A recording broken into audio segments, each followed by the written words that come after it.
Today, I'm going to tell you about one of Kingdom Hearts' most interesting and misunderstood characters, Vanitas. A long time ago, in ancient times, there was a war so destructive that we know nothing about it. This war resulted in one thing: the embodiment of darkness. The manifestation of the weakness in people's hearts was shattered into 13 identical pieces. Each of these true darknesses had a mind of its own. They all started identical.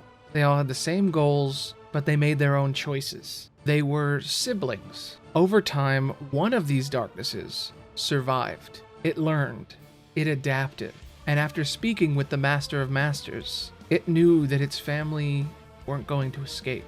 So it hatched a plan, a lifeboat. If only 5 children were going to survive all of this unharmed, they needed to be one of these children. They needed to possess this kid, to puppet them, in order to survive. So the darkness merged with a normal kid named Ventus. He wasn't the smartest, he wasn't the strongest, he was just the easiest to possess. The darkness began to puppet him, forcing Ventus to stalk one of the 5 chosen kids. As they walked closer to her, the darkness reached out and attacked. Strelitzia was dead, and Ventus repressed the memory of her death. The darkness merged with him, and it waited. It wasn't just puppeting him, it was becoming part of him. The two were like brothers now, and while all the other darknesses were destined to be defeated, this darkness took a new name, Vanitas. While Ventus's name meant light, this creature's name would mean dark. Ventus met with the others, and together, they watched over all the survivors who slept, the 5 chosen leaders of the new unions.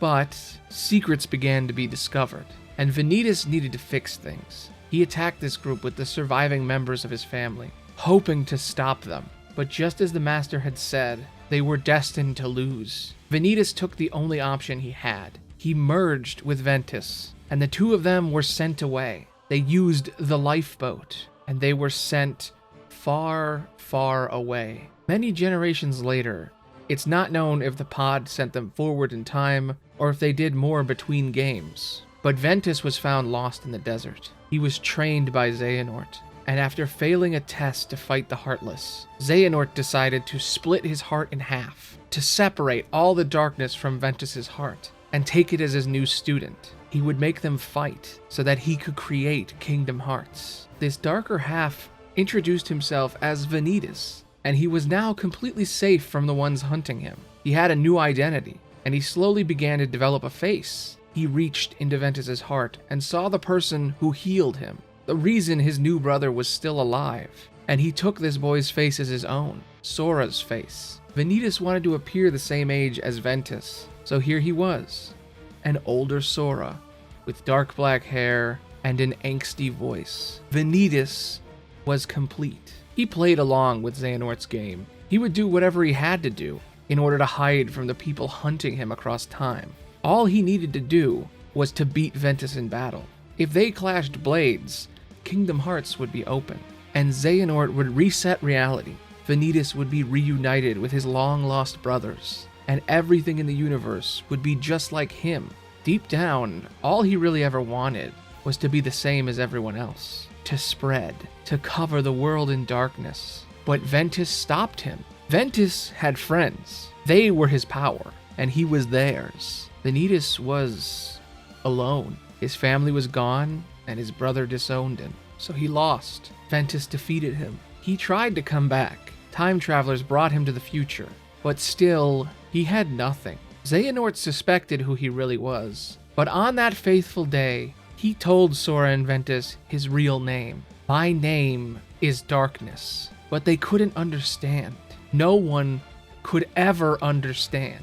Sora and Ventus defeated him, and Vanitas was lost to time, destroyed by his other half. But as the Master of Masters said so long ago, darkness cannot be destroyed, only trapped in someone's heart. I believe Vanitas will return, and I think he will be very important to the future of Kingdom Hearts. He gives big secondary villain energy. Anyway, I'm Aloni the Bard, and that's what I know about Emo Sora. Thanks for watching. Bye. That was a good one. Short and sweet. I knew I had to come back and talk about the last few characters that are left, And some comments really wanted me to talk about Vanitas. I really like him. Emo Sora. What's not to like? He's fun, and I kind of hope he shows up in Kingdom Hearts 4. Part of me wonders if he might actually change sides. I mean, the other Darknesses are trapped, but he's his own person now, and it seems like Sora is going to have to accept his own darker side in the story. So maybe Vanitas will help with that. I don't know. Anyway, check out my other channel. I just finished a video about Neuro-sama. I think it's actually pretty good. I talk about how she's the best AI and why she's different than any other AI. It's a pretty good video. Anyway, sorry this one was so short. Bye.